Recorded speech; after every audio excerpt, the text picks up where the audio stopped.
السلام عليكم ورحمة الله وبركاته. أسعد الله مساءكم بكل خير. هذه قصة رجل يحكي قصته عندما كان في مقتبل العمر، وكان يمر بضائقة مالية. طبعا شاب في بداية عمره، فذلك بدأ يتكس، أي يوصل مشاوير بالسيارة. ففي ذات يوم وجد شايب على الطريق يريد أن يذهب إلى الحرم، وارتاح الشايب لهذا الشاب وبدأ يتفق معه عدة أيام. ولاحظ الشاب بأن هذا الشايب الذي ركب معه يعاني، وأخبره أنه مصاب بالسرطان. فسبحان الله، الشاب ما كان من الشاب إلا أن أشار إليه بأخذ أبس الإبل، وهي أبوال الإبل، كما أوصى الرسول صلى الله عليه وسلم في حديث العرنيين، وصاهم بشرب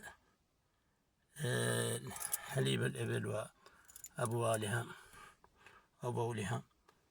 وتشافوا بعد ذلك، سبحان الله، بعد أن كانوا يعانون معاناة كبيرة يعني.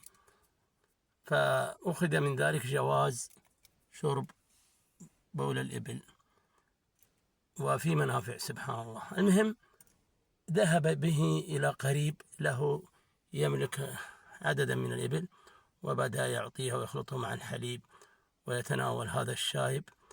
وتكرر هذا الصنيع والعمل من الشاب.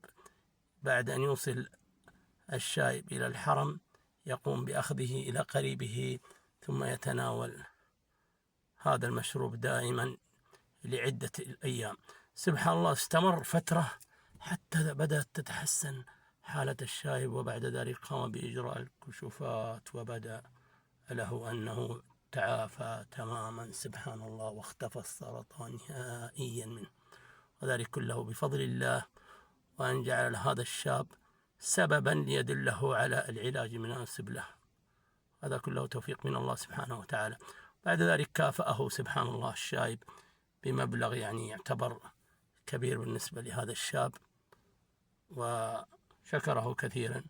وسبحان الله، السبب لا تعلمه يعني أين يأتيك وكيف يكون، وما هي الكيفية التي سيكون بها، كل ذلك بأمر الله. هذا الله، صلى الله وسلم على سيدنا محمد، والسلام عليكم ورحمة الله وبركاته.